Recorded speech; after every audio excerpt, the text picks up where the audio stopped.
Welcome back to Thrive by the Rising Muse. I'm Natty, I'm Vita, and and we we are are here here to to thrive. thrive. Our mission is simple. We believe healing happens when we have honest conversations. We want every listener to leave with a stronger idea of things that are better to come. Yes. And today, our guest embodies exactly that. She has spent years helping people transform not only their careers, but also the way they see themselves. She's an executive coach, HR consultant, transformational leader, author, and founder of Road to Queendeth. Please welcome Queen S. Ofori. Thank you. You made me sound so Yes, Welcome to the great. Thank show. we you. are very happy to have you here today. Yes. So you have accomplished a lot. I was looking through your all the information and you have really accomplished a lot. What would you say has shaped you into the person that you are? I have always loved personal development. So, this conversation, this podcast, reading personal development based books, that's always been my thing, not necessarily to intentionally grow, but I just love it. So, I think that added to where I'm at today, honestly. It's great. Awesome. Many people see successful women and assume confidence has always been there. Has confidence always been naturally for you? Did it come natural? I would say absolutely not. Mhm. I Okay. think it's definitely something to grow into, Mhm. depending on the background. I did not have that, so I had to use what I was learning and turn it inward.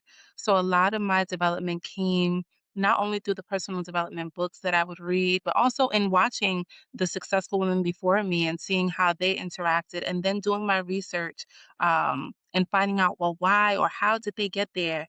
And that's where my book stems from, honestly. Great.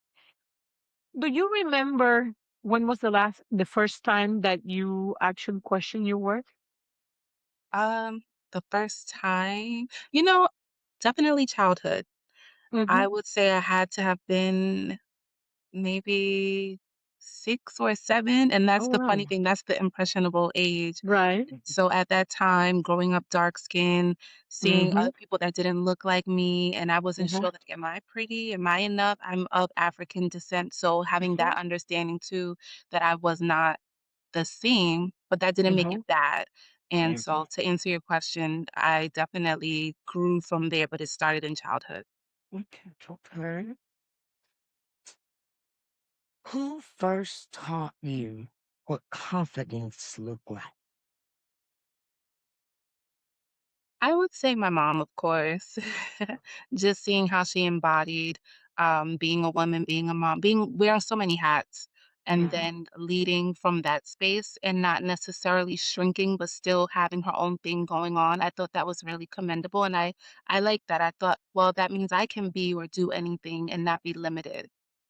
Wow.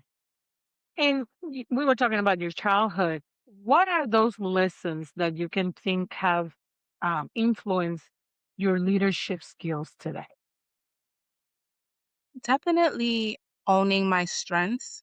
So Hmm. prior to even becoming a career coach, I understood how important knowing who I was would be the Hmm. foundation to any type of success, because then I could play to the strengths and not necessarily always try to focus on how to become better where I was already weak at. And usually weakness is not just because I can't do it. Sometimes we don't enjoy doing it, and I realized Mhm. maybe I didn't enjoy this aspect of what was being called from me. So understanding where I shined and really tapping into that, I think that helped me progress tremendously. It's great. Awesome. Was there ever a season in your life where you doubted your abilities, your talent, your education? I don't I mean, as of today, I don't know if that ever Mhm. stops. Mhm. But I definitely Mhm. think I'm quicker to shift back into the current identity that I've decided to take on.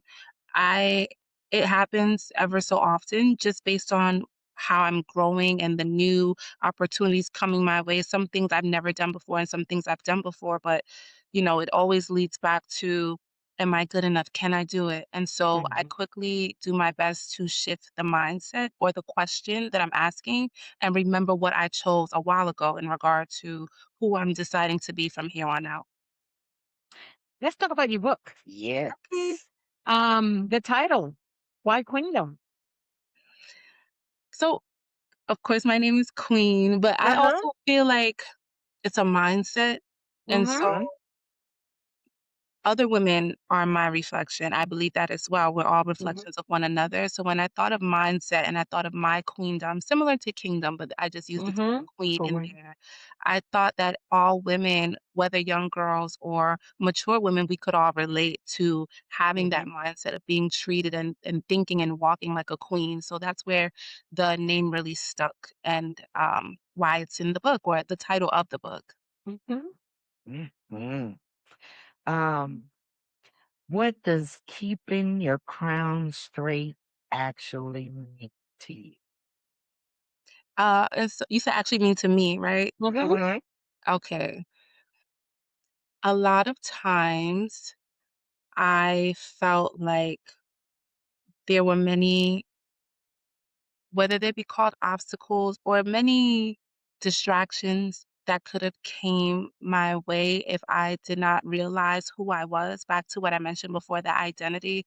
And then with that being said, because I said we're all queens in our own right, in our own way, making sure to remember that identity that I am a queen. That's what it means to keep it straight, keep it on. Remember who you are, basically, Mhm. regardless of what comes our way. So also granting that grace in evolution because we don't, I'll speak for myself, I don't always get it right. So knowing that Mhm. regardless of that, who I am will remain the same. I am a queen. Yes. That's great. It is definitely a It mindset. is. It took me a long time Yes. to even look in the mirror and call myself a queen. You know what? I don't think I've ever done it. I've gotten as far as saying I'm a princess because Okay. I'm a child of the king. Yes. Yes. But I honestly don't think I've ever called myself. I've had people call me queen, but I have never had myself calling me queen. I think I've gotten as far as princess because I'm the child of the king.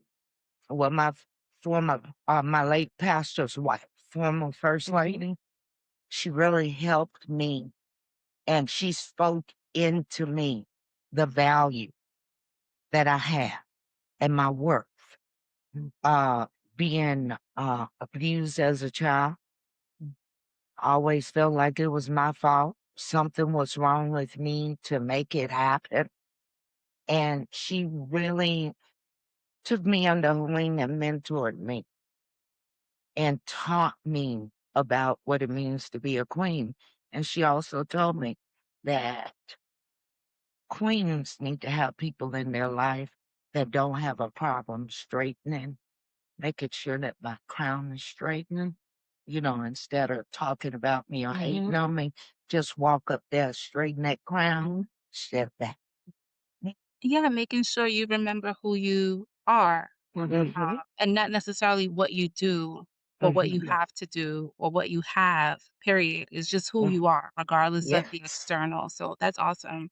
definitely, definitely. One of the things that we do here a lot is affirmation. We actually do daily affirmations. Why do you believe so much in affirmations? I believe in words, period. I've always loved Hmm. the power or known about the power of words.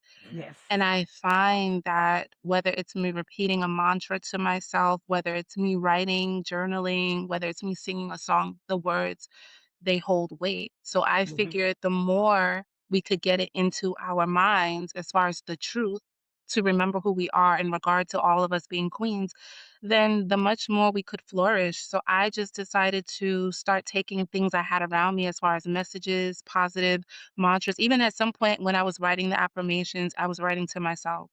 And all of that was what is comprised in the book 365 days. So every day you have a reminder.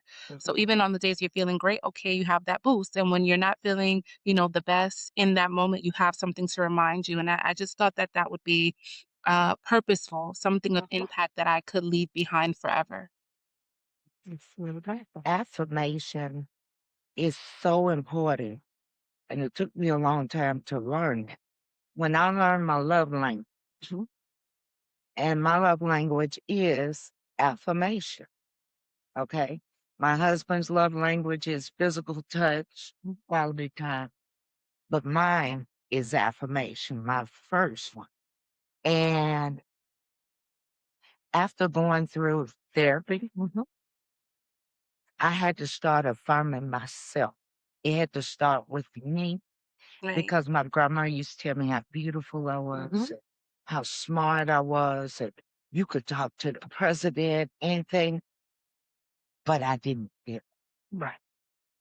But I had to put a group of people around me that wanted the same thing, you know, to encourage each other. And that's very important. Like one of the things that she said, it really resonates is the words have power. And for the most part, we talk down to ourselves, and that has power. So when we change that song into words of encouragement, when we affirm that we are queens, that we are good, that it's not that we're denying that there's things that need to progress or that we need to change or that we're working on, is the fact that let's look at what's good about us while we work on the work in progress that we have. So I think, I that this about me.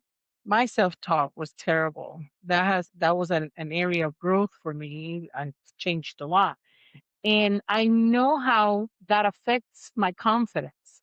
When I tell myself I'm not good enough or I'm not smart enough or I'm not doing this enough or I don't look good enough.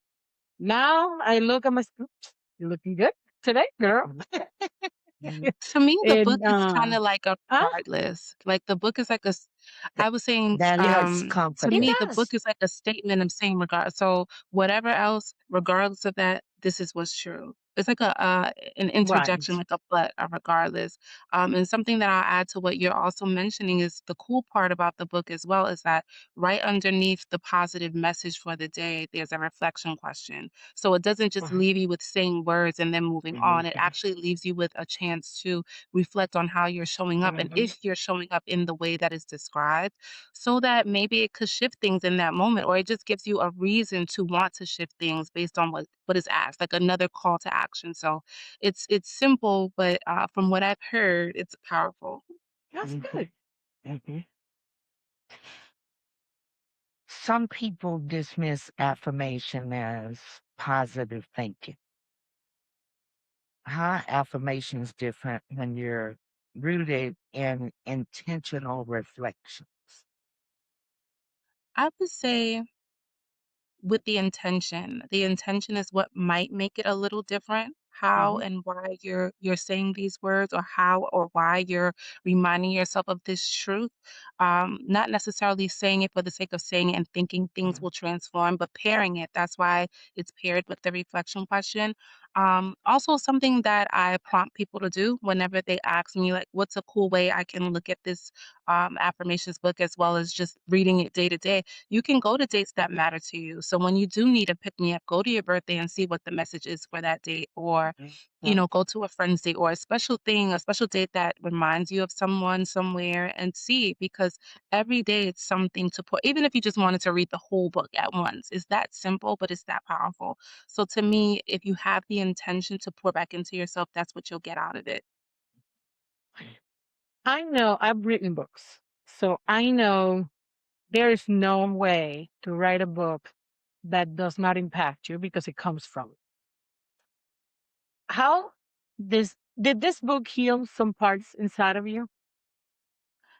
Yes. And I would also say, it came from me, but it also, I believe, came through me. So I don't Mhm. think that I really wrote the book myself. Mhm. Honestly, I feel like a lot of it was, or all of it was divine. Mhm. So it definitely healed me because it also held me accountable So things Mhm. that in this moment I could have either been tolerating, seeing, and not, really paying attention to, I have no choice now but to, and I choose Mhm. to, based on what I'm sharing, to hold myself to that standard as well. Also to remember. So it's a lot harder for me to forget now who I am because it's Mhm. something that's a part of me, this queendom movement, because I also want other women to feel that powerful, that loved, that seen, and to know that they're enough. So I also want to embody that. So it definitely healed me to do so and to continue doing so.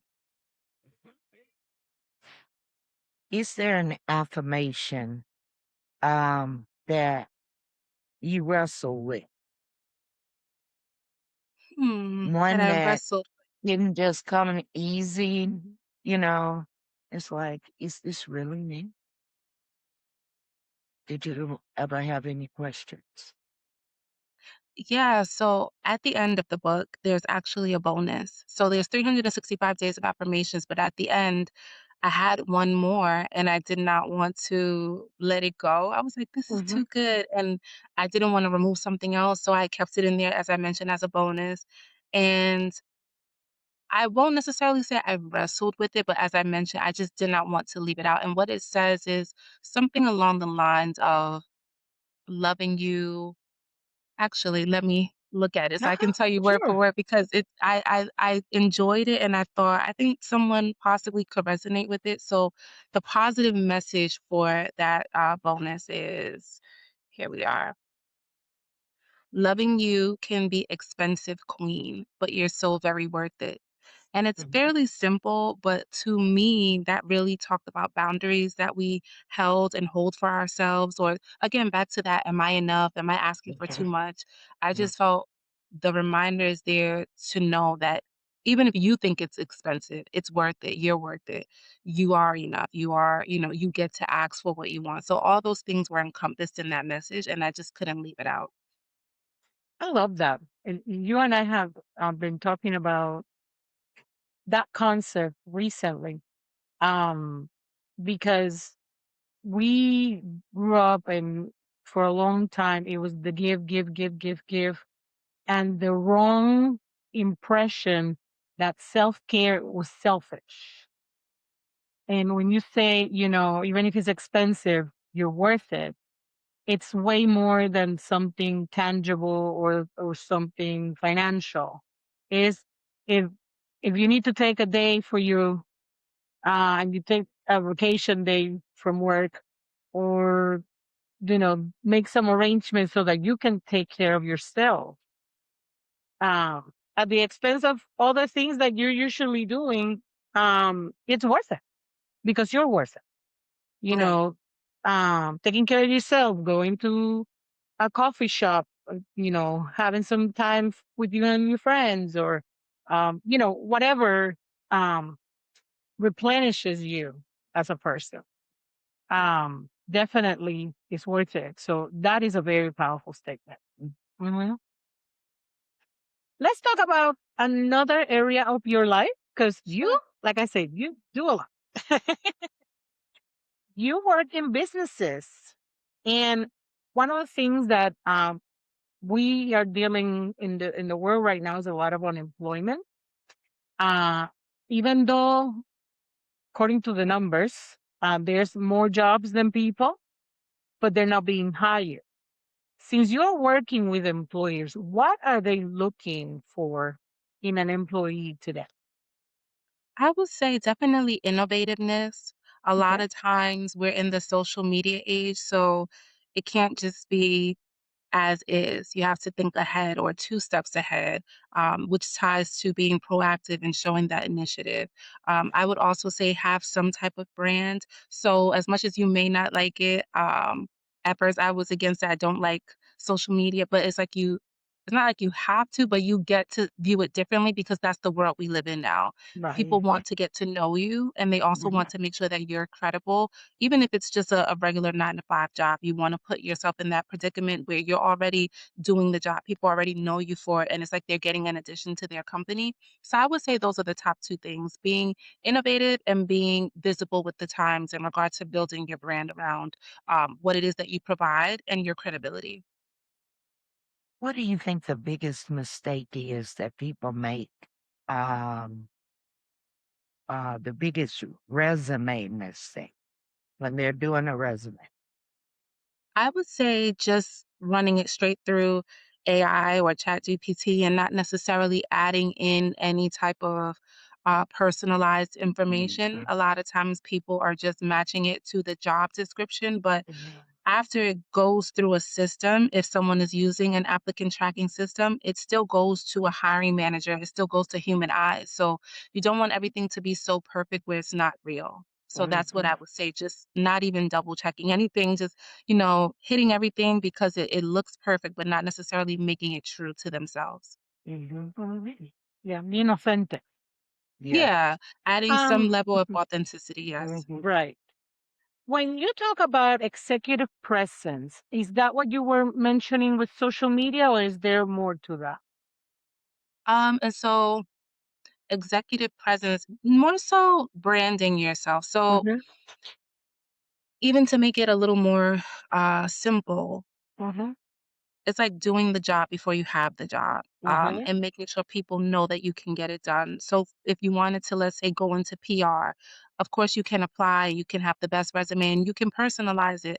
But before you land that ideal PR job, you can still do things, on your own as a consultant, or you can do things as a freelancer to show that you're capable of it. Nowadays is not the season of just applying and then waiting. You have to actually Mhm, go out there and make things happen as well so that the opportunity and the luck kinda collide. hmm. Okay. um, or is confidence learned? Are you born with it? Is it learned? What do you think about that? From what I've seen and from my personal life as well, I would say it's definitely either or. Some people may have it from birth, and some people definitely can evolve and learn along the way how to show up authentically, which then leads to confidence. So I Mhm, think either or. And honestly, again, the more you learn yourself, or I'll speak for myself, the more I've learned myself, and even with clients, the more I can get them to see the things that they're good at and focus in on that. As you mentioned, the more you can have supportive individuals around you, place yourself in the right environments, the more you can, it's like you drown yourself in that good information of who you are, where nothing else can seep in. Even if you do that for a season, you come out, and then you also have to start making choices that align with the truth of who you are. So after you get the mindset, the actions have to follow. And once you do that, the confidence grows and grows and grows. Or, as I said, some people are groomed that way. They have parents and a support system that allow for that to flourish from being a child. It just depends, but definitely, I think there's definitely room for people to grow into it. So it's never something someone can say, "I'll never have it." I've been in this situation, but I want your perspective. How do you manage a situation in leadership when you are the only woman or the only person of color in it?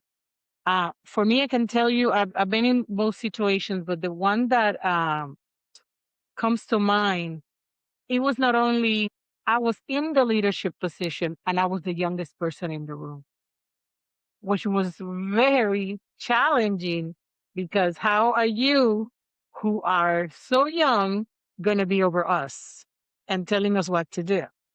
So, how have you handled those situations, and what does leadership look like? Yeah, so I learned early on, and I was also reminded not too long ago that age doesn't beget wisdom. And Hmm. it doesn't matter if I'm 90 or 16. That Hmm. doesn't mean that I don't know something, nor does it mean that I can't sharpen you and vice versa. So I think Hmm. having respect for myself and then having respect for my colleagues, but also making sure that it's known that I'm here due to knowing something, having a certain level Hmm. of knowledge and expertise is really important, because all that stuff goes out the window when it comes to business. We have young Hmm. CEOs leading teams of all ages. So it's also Hmm. about you or myself taking ownership of that, that you were placed in whatever position for a reason. So not necessarily coming with the energy of, like, I don't know, and uncertainty, really coming in there and taking ownership of the fact that you're leading these people. So you may think it's your age, but really it could be that you're showing up in a way where they don't trust you. And then you're relying on it to be because of age rather than because of the way you're showing up. So it's kind of one of those things that we would have to dive into if I was coaching you to figure out what exactly it is and how you're actually showing up.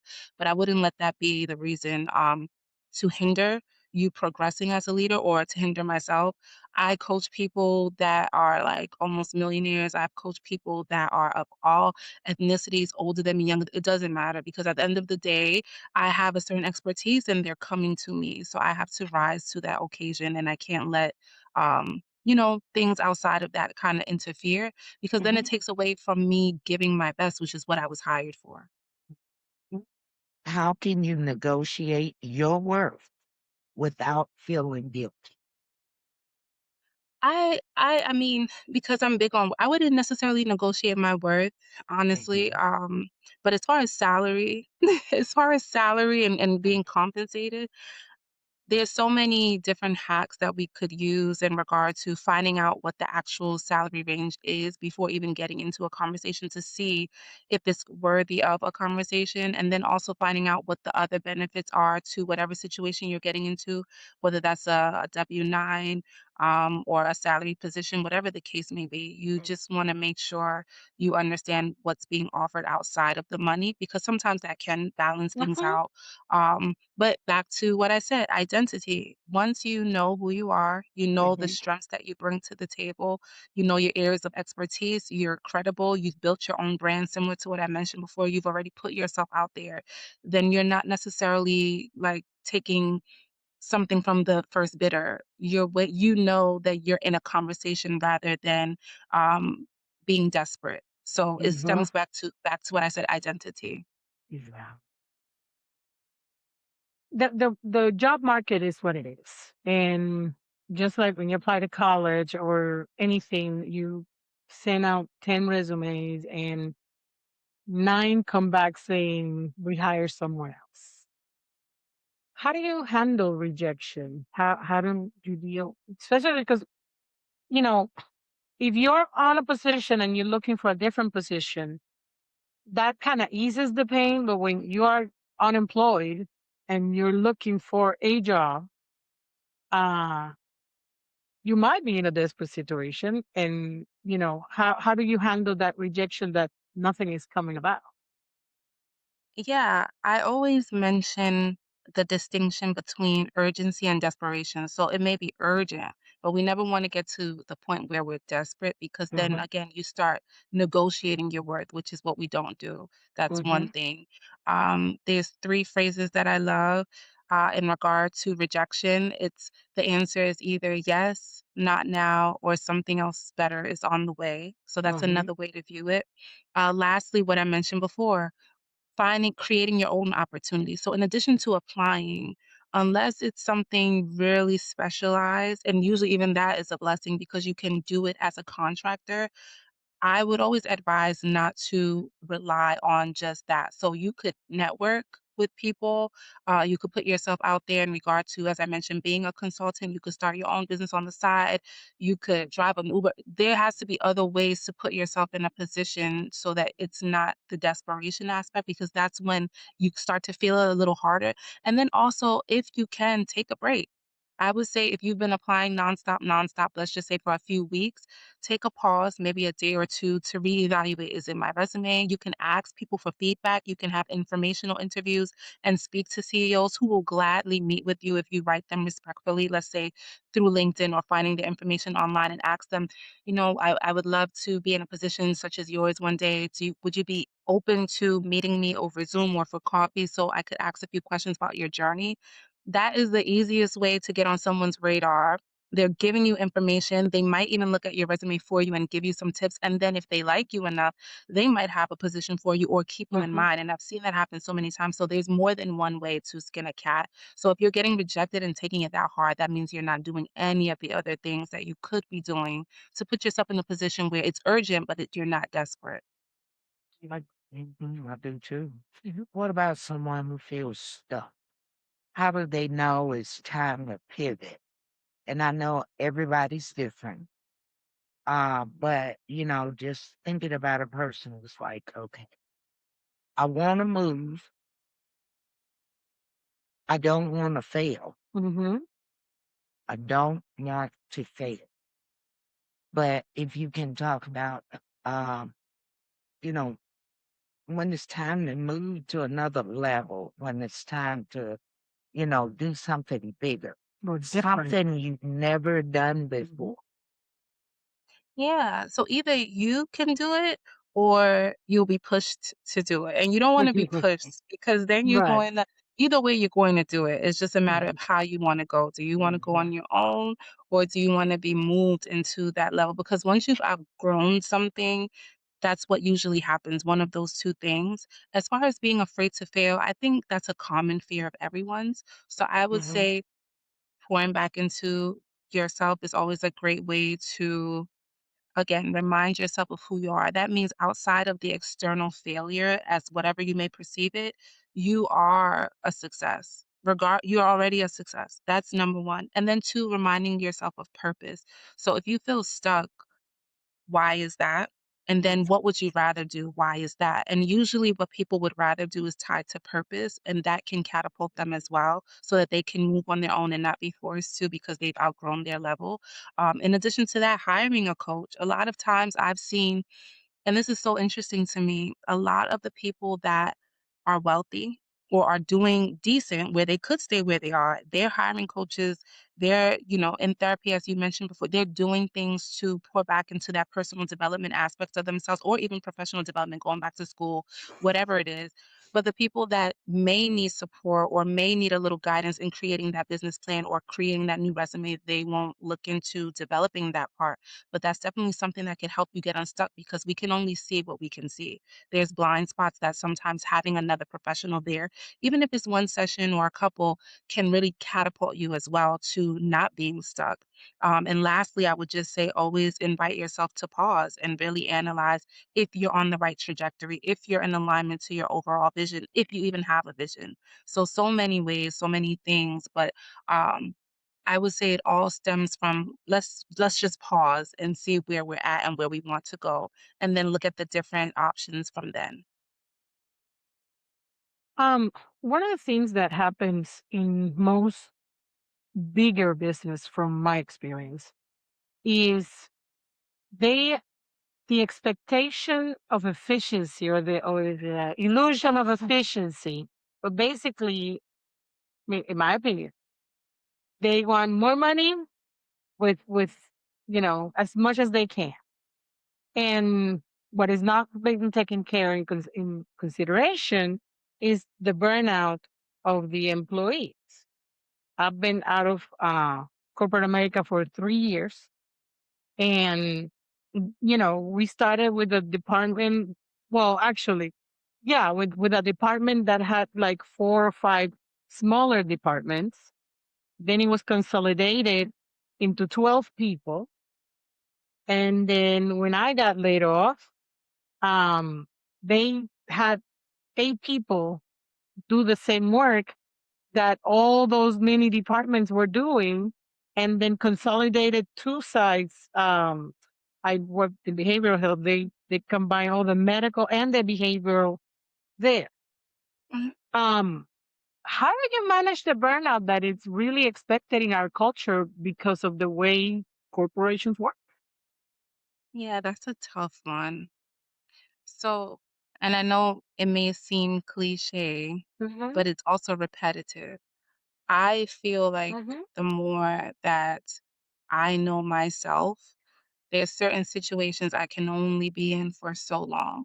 So in Hmm. honoring ourselves and respecting ourselves and using our brains, our talents, all that good stuff, I would definitely say to first have a conversation, but then also to be clear if it's not working, what is the next step and where you're about to go. Because for me, staying in a situation like that, if you know it'll lead to burnout, it's it's not Some it's not an gonna work. alternatives. So Mhm. you might as well just start figuring out what the plan is, or first of all, who you need to speak to and see if the Mhm. speaking helps. But if that doesn't help, then have another plan, have another thing going on to where you have a way to continue the career path that you may be on, but just at a different corporation. Because usually I've found that corporations that don't care about you as a person, that's not going to change. So staying there 2 more years Yeah. is not going to make and then back to what I said, if you know who you are and you care about yourself, then you have to make the change.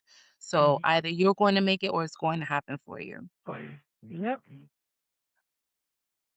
Ambition and peace. Can you have both? Hmm. Can you have ambition and then have peace? I think so. I have ambition and I have peace. Hey, Funny enough, my right? life is the most peaceful it's ever been. So I believe so. I think the only time where ambition doesn't come with peace is when ambition becomes greed. That's a different thing. But ambition and greed are not the same thing.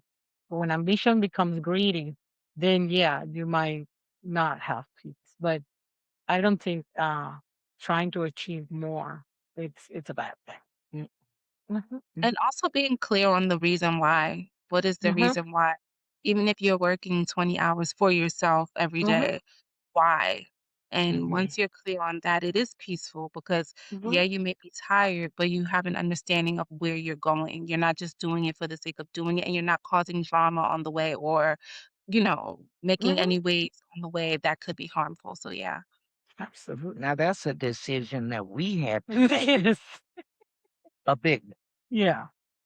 Number one, out of my element, totally different. And then when she came to me and told me what God gave her, I'm like, I'm with you, girl. I got your back. I got your hair, your makeup, your clothes. And then she comes to me And I and say, and I have a chair right next to you, and she was not with it.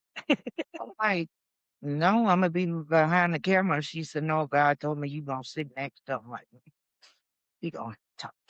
He did. He did. He did. In the middle of church. And I looked at her and said, you paid him.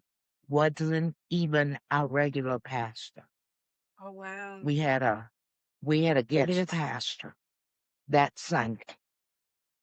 And he's talking and I'm sitting here going, And I'm kicking under the chair. uh-uh,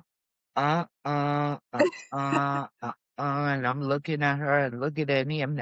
You paid him, didn't you? Because God had him to say exactly what I needed to hear. I don't know about nobody else. I needed to hear, and I'm like, "Lord." But once I got into it, I can't imagine not doing what we do. I Yeah. can't imagine. Because our goal is to encourage, Mhm. uplift, empower, Mhm. inform, enlighten. One day, my 14-year-old grandson said, Grandma, why don't you and Mimi have a news podcast? Mhm. Wow. I said, because there's 150 million news podcasts out there. And the podcasts that we do after they watch all that, they need to come and get encouragement from us. Okay. And when they get ready to jump off the ledge, prayerfully, we can talk them back up. Right. Oh, okay. So our goal is after they watch all the news, get depressed, get anxiety, all this stuff. Hopefully they can listen to Get us and some more. laugh and get some hope and encouragement. And I could do this again tomorrow. Yeah. And I agree with what she was saying. Even if you're working 20 hours, I work 7 days a week. But even though I'm working more than when I was in corporate America, I enjoy every moment of it. And yes, I'm tired. Yes, there's times where I'm waiting for my 5-year-old to fall asleep so I can pull the computer out and keep working. You met him, Hmm. Yeah. and But it's but fulfilling. it's different.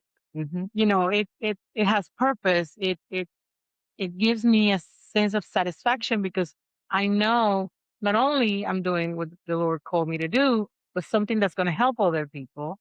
And hey, then we need to get it done and we need to get it done right.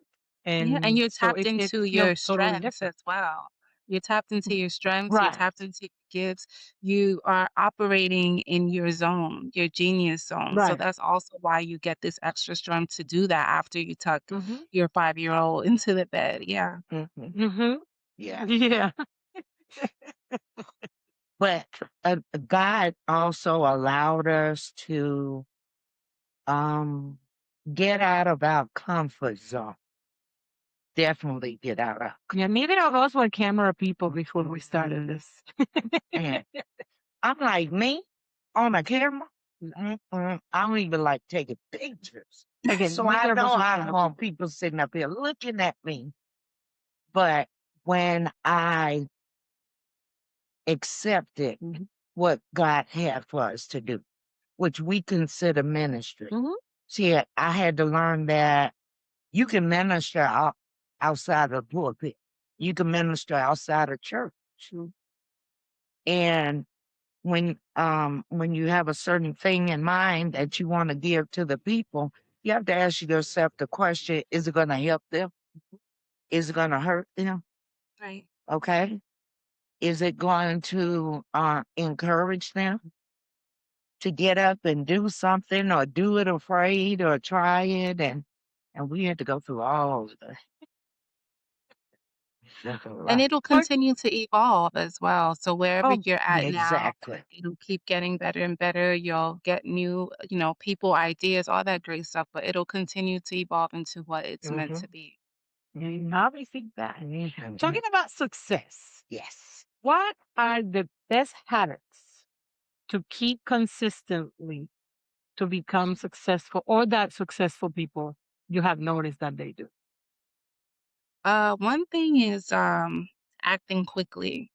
Mhm, So a lot of times opportunities may come our way Mm-hmm. or um ideas, as was mentioned, may come our way. And if you sit on it too long, mhm, it doesn't have the same impact. It doesn't have the same, power. So when Mm-hmm. something does come to you, similar to the story that you mentioned, and many times I've seen this, just being clear enough on the vision that you can act. Because a lot of people that are unsuccessful, they linger for a long time in their mhm, head and nothing happens there. You don't make any money there. You know what I'm saying? You have to mhm, act on that idea, especially if it resonates and you're aligned mhm, and you get that confirmation. So that's one thing. I would also say, um, being organized in some way in regard mhm, to not necessarily writing everything down. I do that, but finding whatever it is that you can do to stay on top mhm. of things so that it doesn't become all over the place and you can't decipher the opportunities from the distractions. So Right. being organized in that way. And lastly, even in regard to building confidence during your journey is keeping as many promises to yourself as possible, pouring back into yourself. And this is actually the last thing. The last thing that I would say, and I will probably make a video about this separately, but one thing I wish I had done sooner is that I would pour into myself a lot sooner. So Mhm, whatever it is that you want to, since let's use your podcast for example, how can we sharpen this? Whether that's through reading a book, studying other people that have similar podcasts, not the same as ours, and then brainstorming how do we make mhm, it better? Hiring a coach, hiring or um, just sitting down, even if it's with leadership, ministry, asking them, what mhm, should we include here that you give us permission to include as mhm, ministers? Whatever the case is, just mhm. continuously growing, but getting that knowledge because you're giving it out. So how are you refilling it? So that's something I think a lot of successful do. They pour back into themselves with professional and personal development. I like that. Okay. What one mindset shift that creates immediate transformation? How important is discipline compared to motivation? Motivation is helpful because it does stem back to purpose, something in you resonates with why you're doing what you're doing, and that can fuel you. But discipline is when you don't feel like it anyway. Mhm, So no matter how strong the purpose is, there'll come a time when you just don't feel like it. The discipline is still doing it anyway. Even when you don't necessarily wait for the feeling to align, you are focused on the vision. So if the vision is that you be at a certain goal, let's just say for someone, it's to have that dream opportunity or 1,000 followers or whatever it is. If that's the vision, the motivation may come and go, but every day, if I said I'm going to do content or if every week I'm going to post a podcast, it doesn't matter if I feel like it, if mhm, I'm going to do that. I'm going to, back to confidence, I'm going to keep my word to myself and to the other people that are relying on me because whether you see the views or not, you never know who's paying mhm. attention. And so I think that's why discipline is different from motivation, but they're both really helpful. Coach someone through imposter syndrome. You said, "Can I?" No, how? How do you push Oh, someone through imposter syndrome? I'm like, "Sure." No. Um, How do I? Well, I find out what it is that they feel like, is they're being an imposter about. What Mhm, what is it that you're afraid people might find out about you?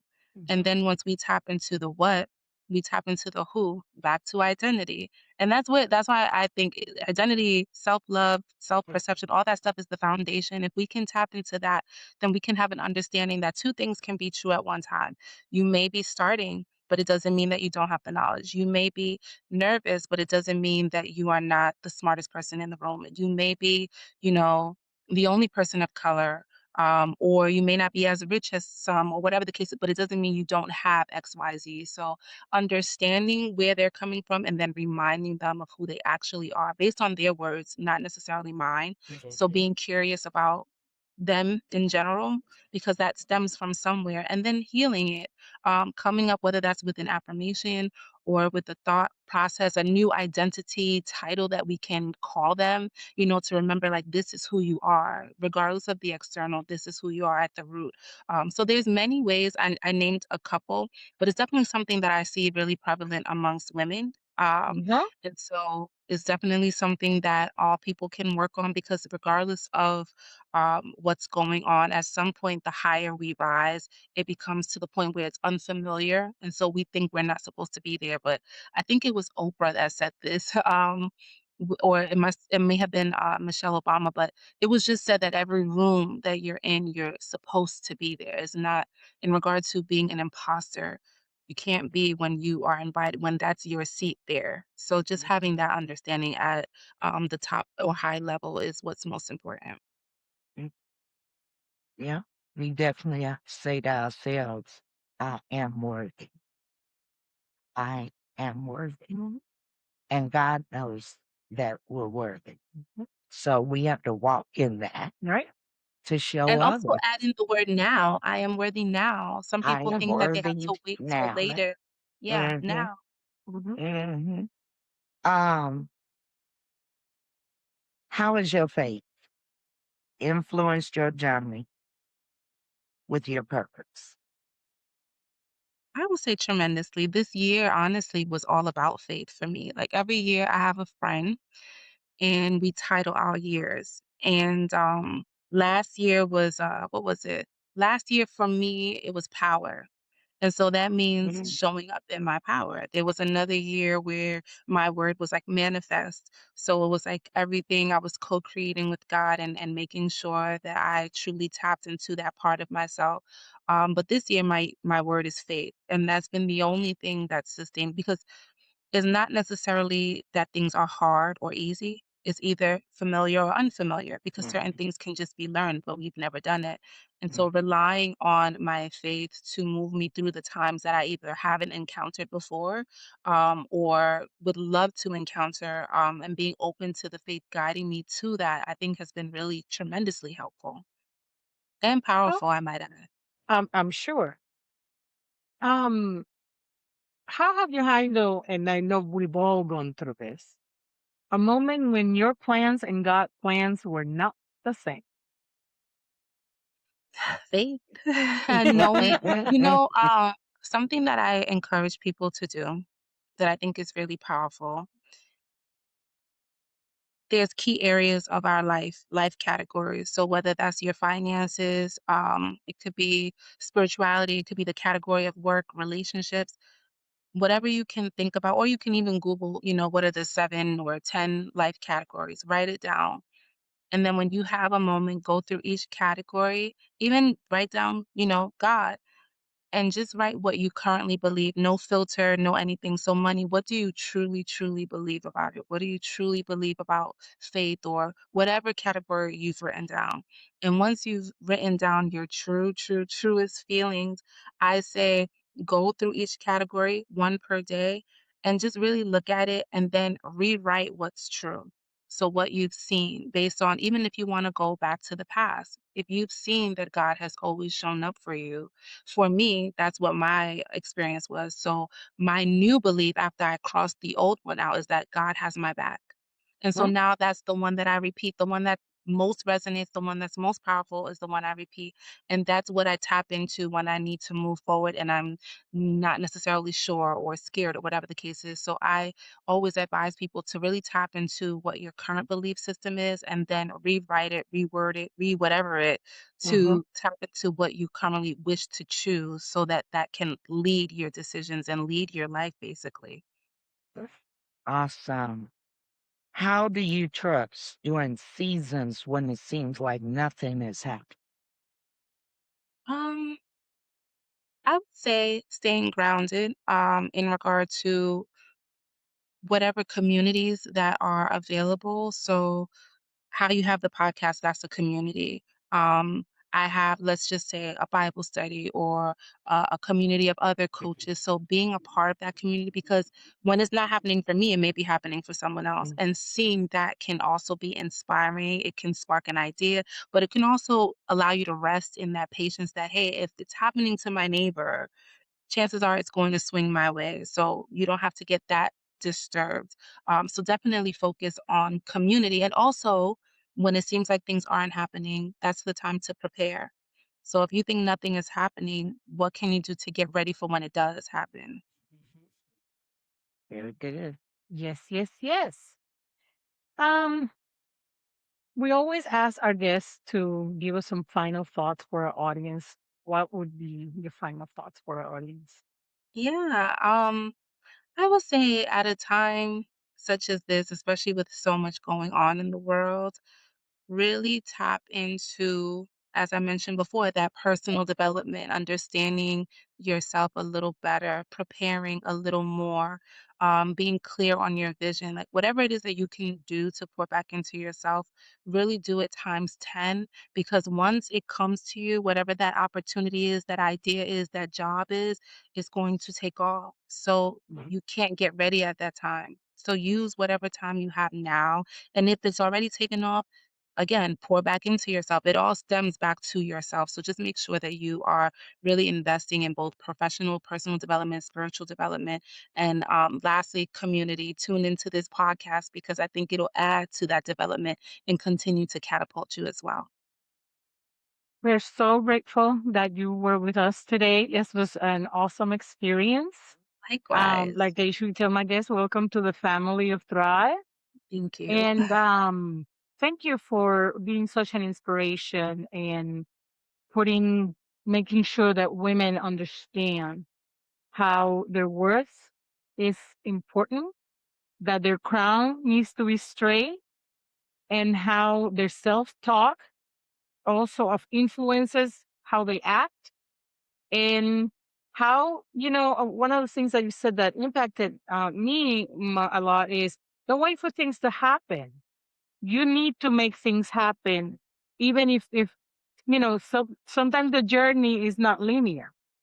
So if you have to make things happen between here and there in different ways, at least you're in control of that, Yeah, and you're and champion working towards that. yourself too. Make sure you hype your own self up, Mm-hmm. you put yourself out there, you stand up for yourself, you be your own advocate, your own friend. Mm-hmm. Do what's being done here, This podcast is you stepping into this is Mm-hmm. yours, putting Mm-hmm. yourself out there and not shying away from whatever it is that you were led or called to do, the both of you. So I appreciate the invitation as well. It was definitely a beautiful time. Yes.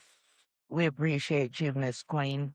And the conversation has truly been uplifting, enlightening, and we look forward to people hearing it. Yes. And they'll say, okay, I'm going to do that. I've been And, putting it on. and know that all her information is going to be on the notes. Mhm. The link for you to get her book Yes. and all this information is going to be available to you. Thank you Awesome. so I'm much, excited. Queen. Yes. Thank you both. Thank you. If today's conversation inspired you or encouraged you or reminded you of your own work, we'd love for you to share this episode with someone who needs to hear it. And don't forget to follow us on social media on all the platforms. We are at The Rising News. But I have a special request. And it's for you to subscribe to our YouTube channel. Not only that's where our main avenue for our podcast is, but we are going to soon launch an exclusive members only workshop designed to help you continue to grow in your mental health, personal development, faith, and purpose. And we may have some bits in there too. Mhm. But Yeah. in order to do that, you need to help us reach at least 500 subscribers. Now, subscribing to YouTube is free. Membership, we can talk about that later. But to subscribe to YouTube is free, and you have to get your mama, your daddy, your papa, your siblings, your every friend, your coworkers, everybody to subscribe so that we can actually start these workshops. So, and build an ever even stronger and better Thrive community. So if you've been blessed by our conversations, help us spread the word. Subscribe. Like I said, share the channel with everybody. Invite them to join our community because every subscription brings us closer to the goal of starting the one-on-one workshops. Mhm. And remember, if you're experiencing a mental health crisis, please dial 988. If a loved one is experiencing a mental health crisis, please call 911 or take them to the nearest emergency room. If you think you're in a domestic violence relationship and need support, call 800-799-7233 or text 887-888. Please please make sure you are in a safe place when you're reaching out for help. And until next time, Keep rising, keep healing, and and don't forget to thrive. Have a blessed day. Bye bye.